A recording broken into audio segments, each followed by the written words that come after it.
नमस्कार. गट विकास अधिकारी श्री प्रकाश पोळ यांनी तयार केलेल्या ह्या माहिती सत्रामध्ये आपल्या सगळ्यांचं स्वागत आहे.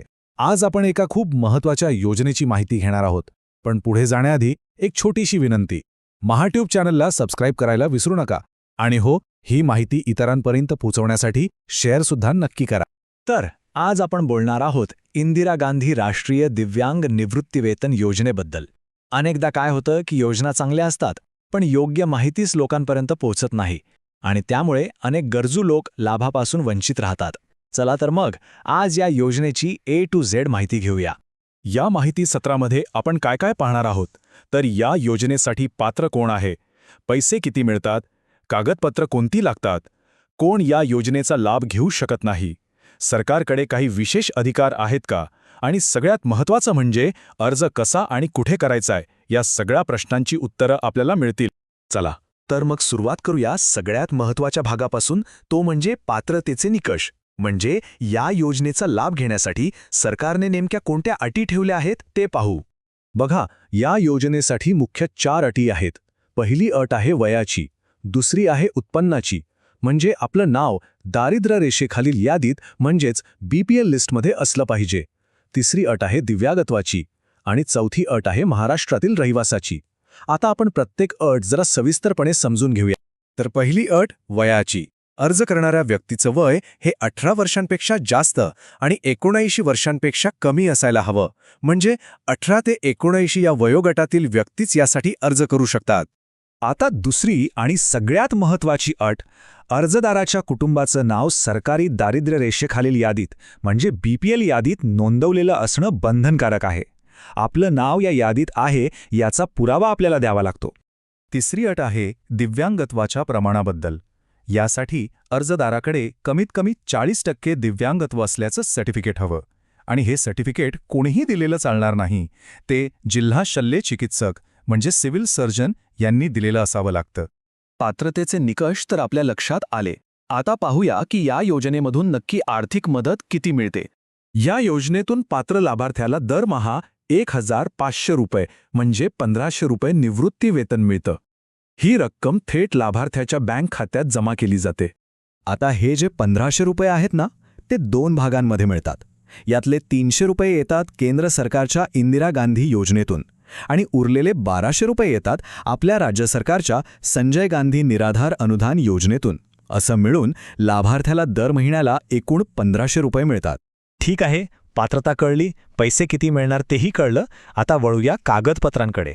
अर्ज करताना कोणती कागदपत्र जवळ ठेवणं गरजेचं आहे ते पाहू. मुख्यतः 5 कागदपत्र खूप महत्त्वाची आहेत.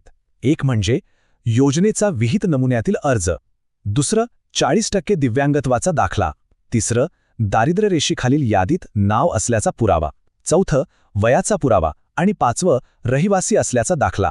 आता वयाचा पुरावा म्हणून काय काय चालेल तर जन्माचा दाखला, शाळा सोडल्याचा दाखला, रेशन कार्ड किंवा मतदार ओळखपत्रावर वयाचा उल्लेख असेल तर तेही चालतं. आधार कार्ड सुद्धा चालेल. आणि यापैकी काहीच नसेल तर सरकारी डॉक्टरकडून घेतलेला वयाचा दाखलासुद्धा ग्राह्य धरला जातो. या मुख्य कागदपत्रांसोबतच आधार कार्ड, रेशन कार्ड, बँक पासबुकची झेरॉक्स प्रत, रहिवासी दाखला आणि अर्जदाराचे फोटो यांसारखी कागदपत्रंसुद्धा अर्जाला जोडावी लागतात. सगळी कागदपत्रं आधीच तयार ठेवली की अर्ज करण्याची प्रक्रिया अगदी सोपी होऊन जाते.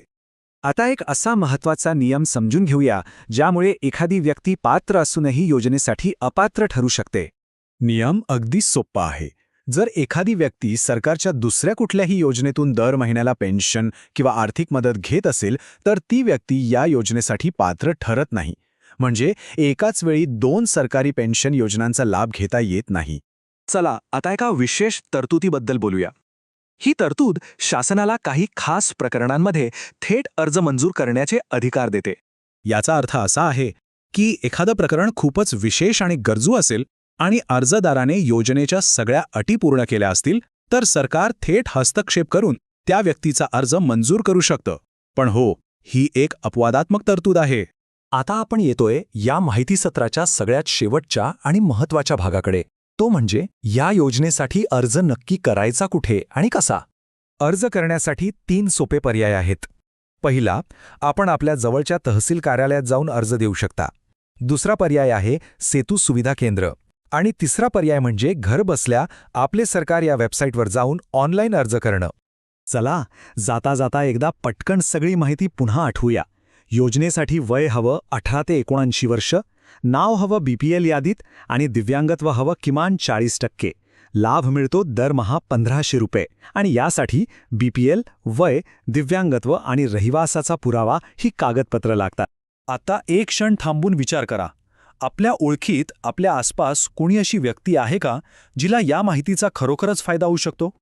ही संपूर्ण माहिती ऐकल्याबद्दल आपले खूप खूप धन्यवाद. कृपया महाट्यूब चॅनलला सबस्क्राईब करा आणि ही महत्त्वाची माहिती जास्तीत जास्त लोकांपर्यंत पोहोचवा. आपला एक शेअर एखाद्या गरजू व्यक्तीच्या आयुष्यात खूप मोठा बदल घडवू शकतो.